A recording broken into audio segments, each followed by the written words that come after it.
ফের আগরতলা রেল স্টেশনে পুলিশের জালে ধরা পড়েছে 4 বাংলাদেশি সহ এক ভারতীয়। তারা প্রত্যেকেই কাজের উদ্দেশ্যে চেন্নাই যাবার সময় আগরতলা বাধারঘাট রেল স্টেশনে আসেন। জিআরপিএফ এর তল্লাশিতে তাদেরকে গ্রেপ্তার করা হয়। শনিবার তাদের 3 দিনের রিমান্ডের আবেদন জানিয়ে আদালতে তোলা হয়েছে বলে জানান জিআরপি থানার ওসি তাপস দাস।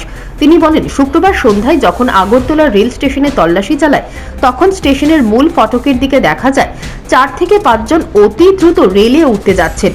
তাদেরকে দেখেই রেল পুলিশের সন্দেহ জাগে। এরপরেই জিজ্ঞাসাবাদ করে পুলিশ। প্রথম তারা নিজেদের ভারতীয় বলে জাহির করতে চেয়েছিল, কিন্তু শেষ পর্যন্ত পারেনি। পুলিশ তাদেরকে গ্রেপ্তার করে। মোট 5 জনকে গ্রেপ্তার করা হয়েছে। ভারতীয় যুবক হচ্ছে এই দলের দালাল। সে তাদেরকে বাংলাদেশ থেকে ত্রিপুরায় আসা এবং চেন্নাই যাওয়ার ক্ষেত্রে সহযোগিতা করছিল। ভোরবেলা 6টার দিকে একটা ট্রেন ছিল যেটা আগরতলা টু সেকেন্দ্রাবাদ। তো এটা জরুরি কারণবশত এটা লেট চলছিল রাতে। তো এটা রিশিডিউল হয়েছিল রাত্রেবেলা 11:30টার দিকে।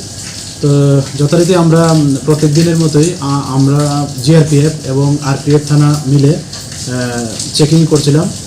তো চেকিং করার সময় যখন সন্ধ্যা প্রায় 7টা নাগাদ হবে তখন দেখলাম যে 5 জন লোক তারা আমরা Agartala rail station main gate দিয়ে একটু তাড়াহুড়া করে স্টেশনের দিকে ঢুকছিল।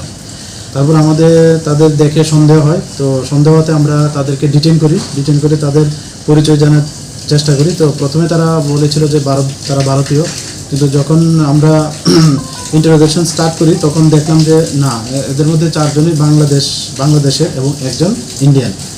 তো তারা অবৈধভাবেই আমাদের ইন্ডিয়াতে প্রবেশ করে উইদাউট ভিসা বা পাসপোর্ট এরকম ছাড়াই তারা প্রত্যেকেই চেন্নাই যেতে চেয়েছিল ওই লেট নাইট যে ট্রেনটা ছিল সেকেন্দ্রাবাদ ওইটা দিয়ে। তো তারা রাত্রেবেলা যে 11:30 রিশিডিউল হয়েছিল ওইটা দিয়ে তারা ওই চেন্নাই যেতে চেয়েছিল সবাই। হ্যাঁ, আজকে তাদের মহামান্য আদালতে তোলা হচ্ছে এবং আমরা পুলিশ রিমান্ড চেয়েছি। তো তাদের আবারও আমরা ইন্টারোগেশন করব এবং নিশ্চয়ই তার থেকে কিছু না কিছু। তবে রেল স্টেশনকে কেন্দ্র করে একদিনে নেশাদ্রব্য পাচার, অন্যদিকে মানব পাচার চলছে অত্যন্ত সুপরিকল্পিতভাবেই। ইতিমধ্যে রেলে ধরা পড়ছে প্রচুর পরিমাণ নেশাদ্রব্য, সঙ্গে জালে পড়ছে বহু বাংলাদেশি। কেউ বা কাজের সন্ধানে, কেউ বা মানব চক্রের শিকার। তবে রেল পুলিশ এই বিষয়ে সজাগ থাকায় অধিকাংশ ক্ষেত্রেই নেশা কারবারিরা ধরা পড়ছে। Bureau report, news prime Tripura.